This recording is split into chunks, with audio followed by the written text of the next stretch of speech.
자, 안녕하십니까. 창업의 정석입니다.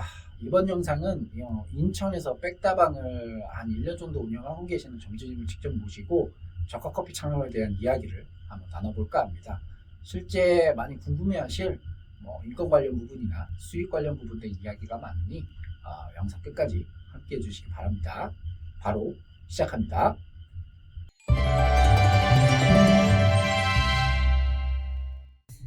제가 자영업을 시작한 지가 이제 딱 10년 차인데, 10년 전 맨 처음 20대 때 창업을 했었던 게 중저가 커피 매장이었어요.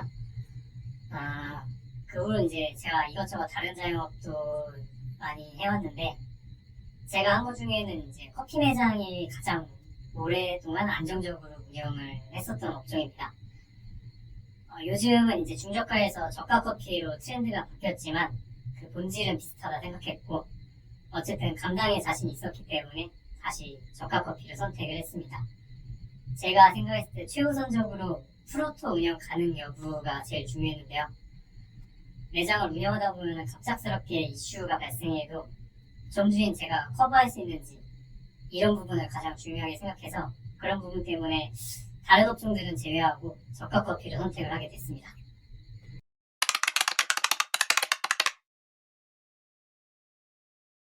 보통 점포 개수를 많이들 보시는데 저는 점포 수는 중요하게 보지 않았고요. 이제 점포당 평균 매출 그리고 기존 점포들이 들어가 있는 입지들을 중요하게 봤습니다. 그런 부분들 다 고려했을 때 우선순위 1, 2위로 메가커피와 백다방으로 좁혀지게 됐습니다. 그래서 처음에는 메가커피를 최우선으로 봤는데 이제 양수자들이 선호도가 높아서 비슷한 매출이 발생하는 매장이어도 매가가 타사보다 권리금이 몇 천씩은 더 높게 형성이 되어 있는 부분, 그리고 가맹 대기 기간이 6개월 이상 걸리는 부분, 본사의 규모나 안정성 부분까지 고려했을 때 백다방에도 합리적인 측면이 있다고 판단이 되어서 계약을 진행하게 되었습니다.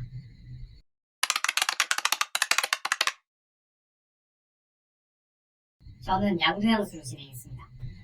양도양수로 하게 된 이유는 더 이상 신규 점포로는 고매출을 일으킬 만한 자리를 찾기가 쉽지 않았고요. 만약에 있더라도 요즘 신축 상가들은 임대료가 높은 편에 속하기 때문에 제가 원했던 기준인 월 매출 3천 이상의 임대료 300 이하의 조건을 맞추는 매장을 찾기가 신규 자리에서는 찾기가 어려웠습니다. 그래서 기존 매장으로 양도양수를 진행하게 되었습니다.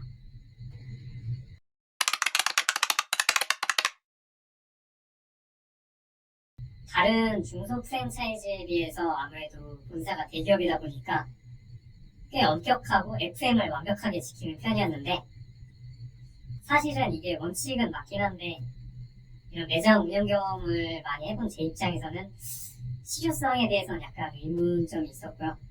근데 아마 커피숍 알바 자체를 하지 않은 완전 일반인을 대상으로 한 가맹교육이라고 하면은 이렇게 진행하는 게 맞다고 생각합니다.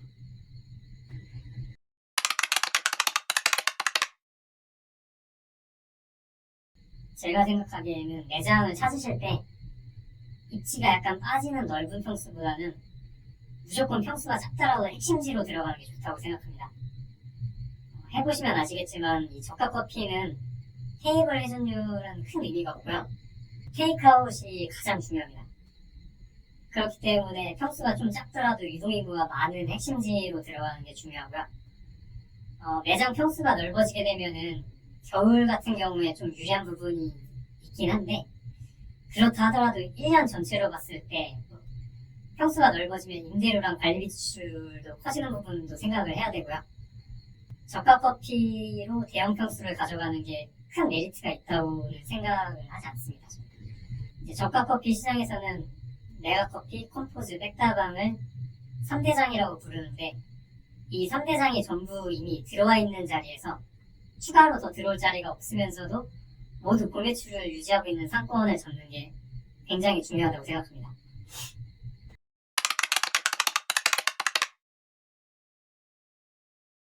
권리금과 보증금과 그리고 본사의 가맹 비용까지 모두 포함해서 대략 2억 중후반 정도 들어갔습니다.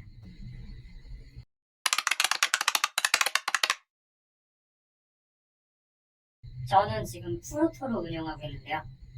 정직원 2명에 나머지 파트 알바로 쪼개서 세팅을 했습니다. 그래서 근무자는 총 12명 정도 됩니다.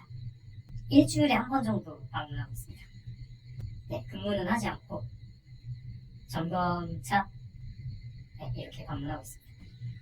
직원 빵꾸 났을 경우에는 나머지 직원을 대체하거나 그것까지 정 안 됐을 때 이제 제가 대체하고 있습니다.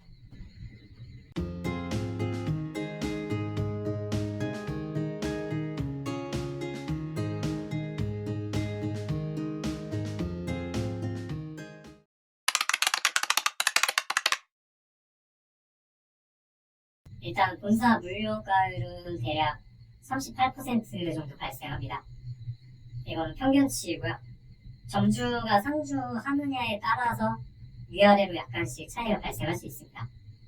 점주가 상주했을 때는 35% 약간 이하로도 가능하고요. 프로토로 했을 때는 그보다 약간 더 발생할 수 있습니다. 이외에 본사 로열티로 매달 월 25만원 정도가 있습니다. 원가율이 차이 나는 이유가 뭘까요? 아무래도 직원에게만 맡겼을 때는 로스나는 물류도 많이 발생하기 때문에 과발주라든지 폐기라든지 이런 부분에서 차이가 발생하게 됩니다. 제가 정확한 추정치 모르는데 훨씬 안 될 거예요. 거의 안 팔려요. 8대2. 8대2 정도. 이거는 매장마다 다른데 만약에 평수가 넓은 매장이라면은 그 디저트 비용이 더 높을 수 있는데 저 같은 경우는 12평 소형 매장에서 음료 위주로 판매해야 되는 매장이다 보니까 디저트 비중은 거의 없습니다.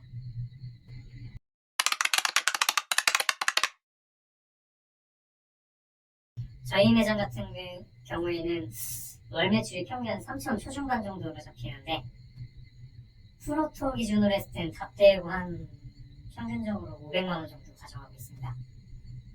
만약에 점주가 평일 미들타임을 상주했을 경우에는 본인 인건비를 한 300 이상 정도 더 세이브할 수 있습니다. 이게 300 이상이 세이브되는 부분이 뭐냐면은 파트타임을 썼을 때는 이제 주유상이라든지 휴게시간이라든지 이런 짜잘한 부분이 많이 발생하는데 그런 부분을 점주가 몸으로 커버했을 때는 세이브되는 부분이 많기 때문에 300 이상 더 가져가실 수 있다고 생각합니다.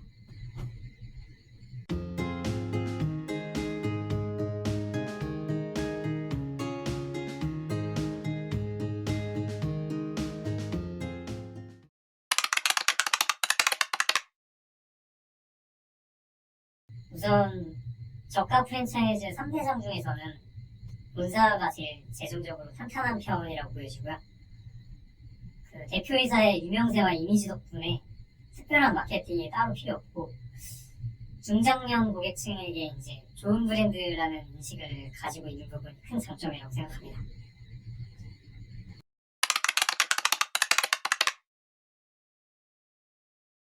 제가 봤을 때는 타사에 비해서 겨울 메뉴가 좀 취약한 부분이 있어서 비수기와 성수기 매출 편차가 큰 편이고 브랜드 이미지나 메뉴 구성들이 젊은 고객층들에게 어필이 좀 약한 부분이 있어서 이 부분을 염두하고 상권 선택을 하시면 좋을 것 같습니다.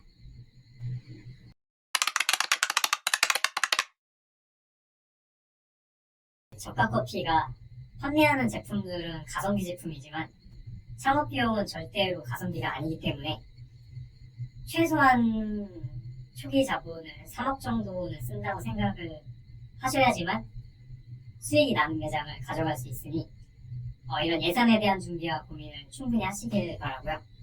저가 커피 매장은 운영을 해보시면 일반적으로 생각하는 품위 있고 뭔가 이런 카페 운영과는 거리가 있어요.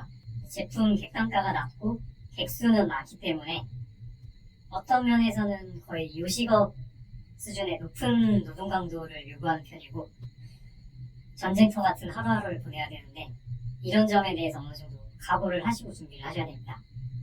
또 숙지해야 될 메뉴 레시피가 많고 복잡한 편이고 운영 중에 순간순간 빠른 판단력이 중요하기 때문에 한 50대 이상 고령자분들에게는 운영을 비추천하고요. 젊은 분들에게는 추천을 권유합니다.